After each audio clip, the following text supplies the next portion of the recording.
viemos? Para onde vamos? O que é a vida? O que é a morte?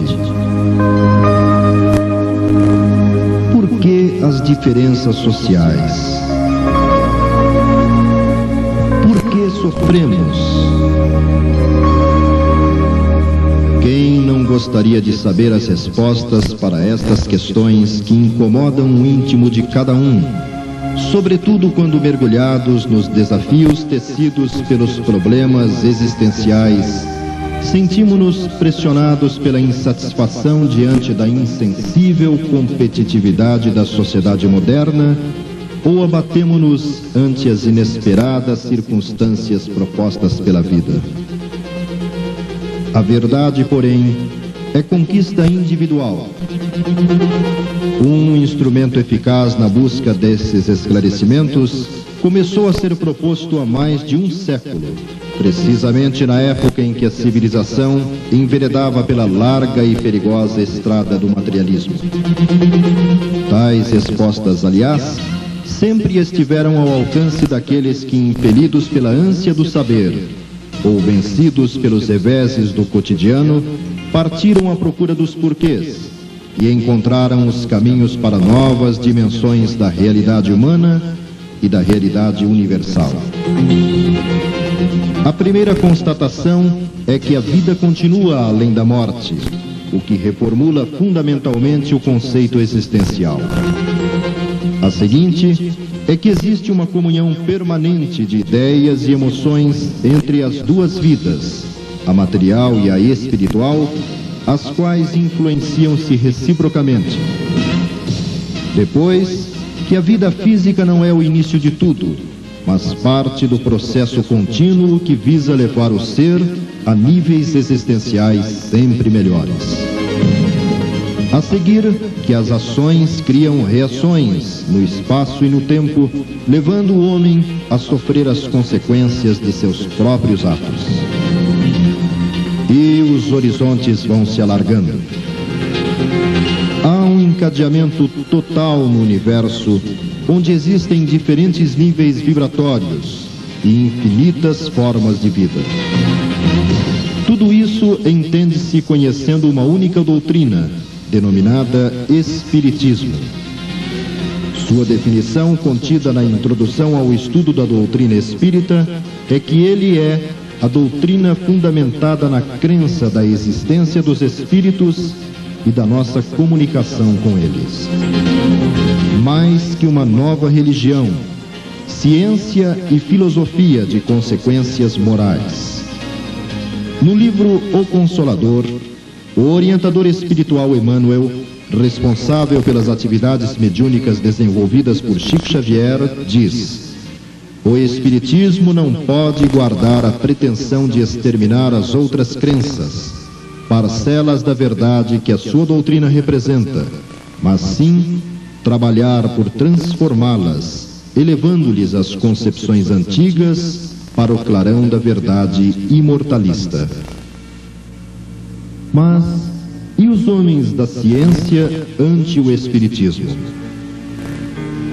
Segundo Kardec, em O que é o Espiritismo, as corporações científicas não têm e não terão jamais que se pronunciar sobre a questão. Não é mais da sua alçada decretar se Deus existe ou não. Portanto, é um erro fazer delas juízes. O Espiritismo é uma questão de crença pessoal, que não pode depender do voto de uma assembleia, porque esse voto, mesmo favorável, não pode forçar convicções.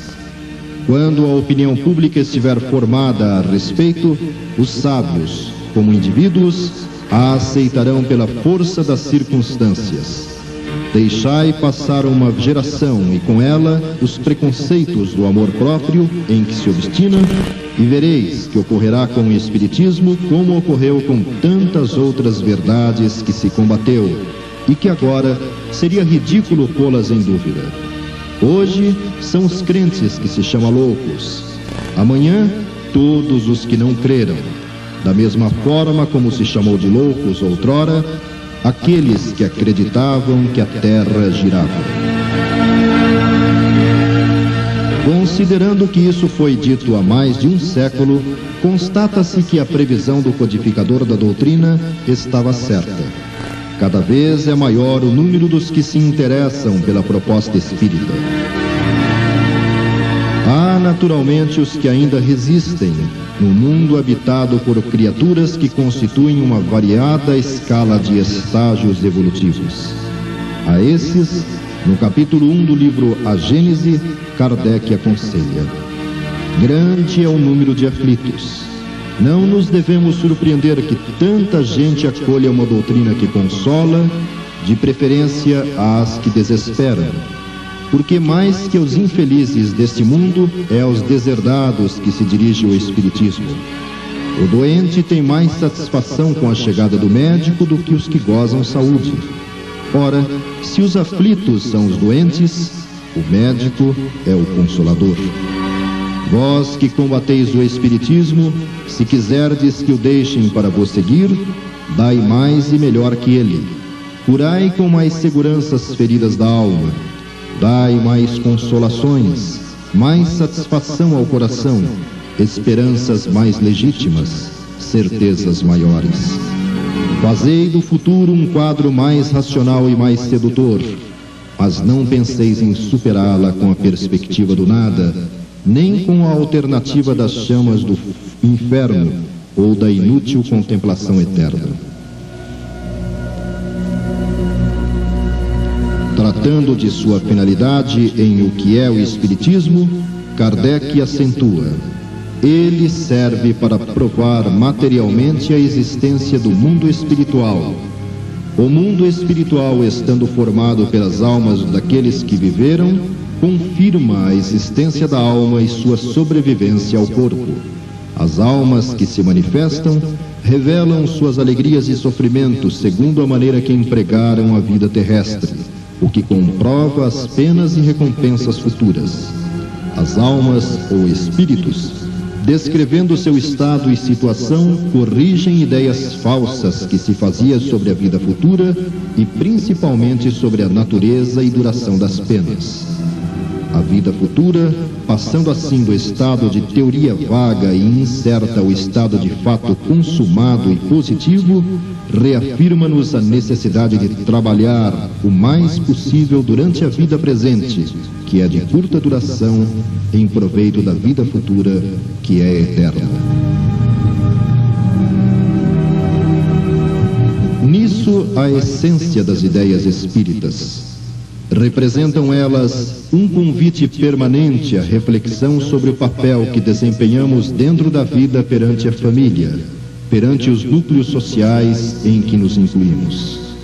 A partir delas, automaticamente, somos levados a pensar sobre qual o nosso objetivo nesta existência. Perseguimos as transitórias vantagens materiais ou equilibramos-las com as conquistas espirituais? Para que lado pende mais a balança de nosso bom senso?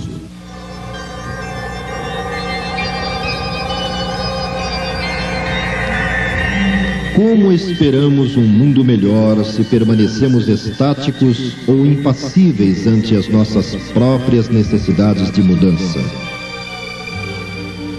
No Evangelho segundo o Espiritismo, Allan Kardec ressalta: o verdadeiro homem de bem é aquele que pratica a lei da justiça, de amor e caridade em sua maior pureza. Se interroga sua consciência sobre seus próprios atos, pergunta a si mesmo se não violou essa lei, se ele fez o mal e se fez todo o bem que podia, se negligenciou voluntariamente uma ocasião de ser útil, se ninguém tem o que reclamar dele, enfim, se fez a outrem tudo o que quereria que se fizesse para com ele.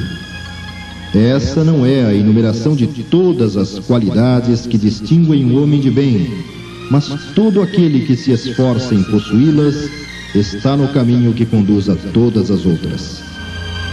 O Espiritismo, bem compreendido, mas sobretudo bem sentido, conduz forçosamente aos resultados citados, que caracterizam o verdadeiro espírita como o verdadeiro cristão, que são a mesma coisa. O Espiritismo não criou nenhuma nova moral. Facilita aos homens a compreensão e a prática da moral do Cristo, dando uma fé sólida e esclarecida àqueles que duvidam ou vacilam.